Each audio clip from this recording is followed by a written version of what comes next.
Bro, I agree with you, right? There are many points that you raise. And for me, when it comes to IPOB, the Biafra movement, for me I see it as a big menace, not just to Nigeria but to the southeast. And the reason why I see it that way is because when you, for example, have all these sit-at-home orders, which they are doing, I think it's almost every Monday now, or even 2 days a week. For me, it's becoming even so constant that we've even lost count of how many days it is a week they do this. You're cutting off your nose to spite your face, and I told you this last night, right? If you really believe in the Igbo man or the Igbo woman, for some reason you believe that we are the best of the best, we are whatever, right? If you really believe and you claim you're fighting for the Igbo man, for the Igbo woman, the last thing you want to do is destroy the lives and property of the people you're claiming to fight for. No one does that. And I think you didn't really give me a response to that. You kind of, went around the answer because you didn't answer my point. My point is this, right? Surely, if you really believe you're fighting for our cause, I'm fine, we love that. We love that Nnamdi is fighting for our cause. Yes, you are marginalized, blah, blah, blah. Even though I don't believe in that. I believe we are the only ones doing ourselves. I believe that when things are going bad in my state, in Southeast, I'm not going to look at the federal government. I'm going to look at my own state, my own governor. Anambra State Governor, for example, Obiano, what is he doing wrong? The amount of things he's done wrong. Come November, for example, when whoever comes in, I'm not going to look at the president, I'm going to look at who is the governor of my state. That's the issue. So my point is this, right? If you really believe that you're fighting for us, which yes, good, fight for us, no wahala, no problems. You're not going to come around and turn around and begin to destroy my business because the billions of dollars that are lost when people are being said you have to sit at home. Market men and women, which is the bedrock of our economy in the Southeast, on the Shaman market, for example, in Newi, for example, Enugu, for example, the marketplaces are the bedrock of our economy in the Southeast. When you shut it down based on all these ridiculous sit-at-homes, you're ruining our economy. You're ruining the people that you're claiming to save. You're claiming to be a savior, but at the same time, you're destroying their lives, you're destroying their properties. Everywhere in the Southeast now, people are scared to go out. People are scared to leave their homes. I was speaking to someone I know, someone that is close to me. She was telling me of a fireplace where people were burnt to death. It's now become so common in the Southeast for violence to happen. It's not yesterday they went to a school where people were taking their WAEC exams and began destroying the place. And thank God you agree with me that was wrong. Because WAEC will not stop because of IPOB. WAEC will not stop. Nigeria will not stop because of IPOB, because of MASOB. The life will go on. So my point is, there are better ways to go around this. Take for example November now. When November comes in an Anambra election, if you are IPOB or if you are MASOB, what you should be doing as a smart person, because you're a smart guy, you went to university, you came out with a very good degree and a very good result, right? If you are smart as a leader of this movement, your argument should be this, right? How can I elect someone that come November is going to fight for the people of Anambra State?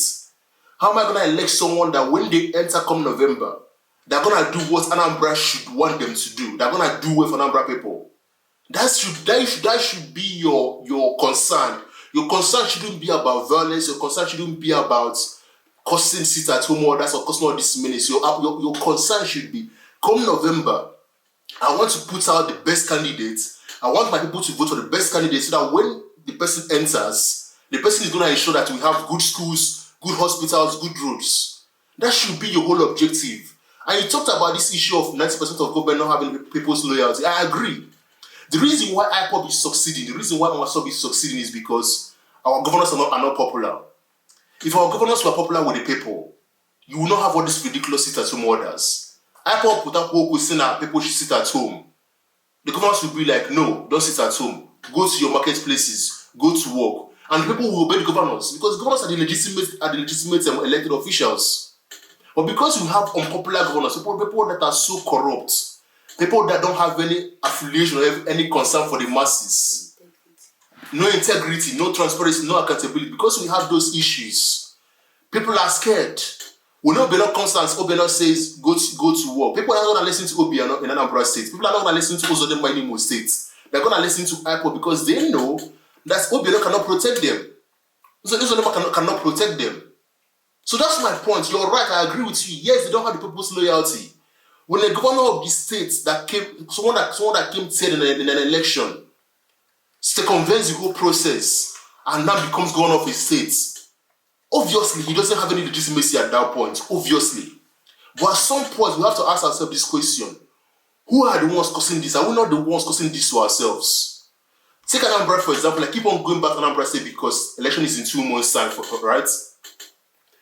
We have all this violence, we have all this insecurity caused by IPOB and other people. The reason why the election now will happen in Imo State, in parentheses, is because of this violence.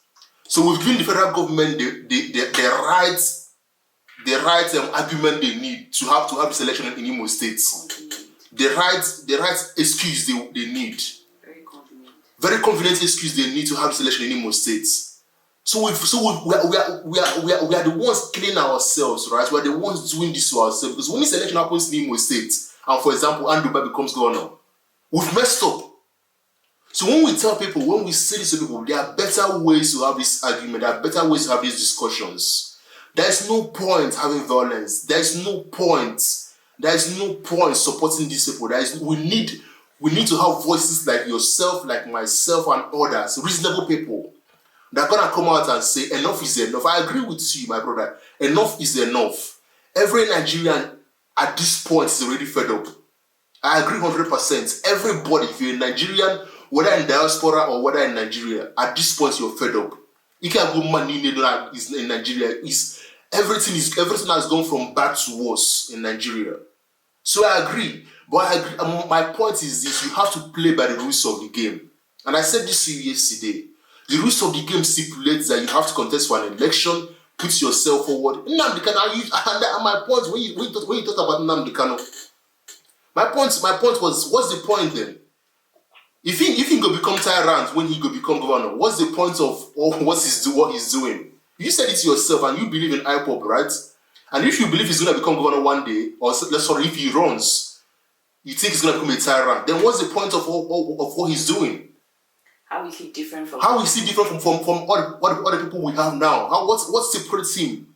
And this is the issue. When you're leading a movement and you have people that are willing to die for you, people that are willing to go to their graves for you, people that have died for this guy, blood has been shed for this guy, billions of naira have been lost for this guy. People have given up their livelihoods for this cause, for this purpose. All for what? What's the point? Now, so the whole thing is just so honestly, like, it makes me really angry when I think about this and that. For me, just to conclude, right, I see it as this: the Nigerian elites, they are looking at us and they are laughing at us, because what they're doing to us, this is a very smart political move. It's very simple: divide and conquer. They are dividing us based on tribe, based on religion, based on ridiculous, stupid things that should unite us. We are being divided. We are being divided based on it. And they're looking at us and they're like, "Oh, these guys are just messing around." Buhari is there. Buhari doesn't care about the Igbo man. He doesn't give a damn. He came to Imo and he was like, he's not even gonna come back because of the way he was received. He said it himself. So my point is this: we should unite. You're gonna see come to most time, right? Take out 4 guys to and votes because no Catholic Obo. Even though they know that Anduba is gonna be the worst governor of Anambra State, they will vote for him just because he's Roman Catholic. Same thing applies to others. They're not gonna vote for him based on manifesto, based on what the person is gonna do for them. They're gonna vote based on tribe, based on he's from my place. I'm gonna vote for him. So we are.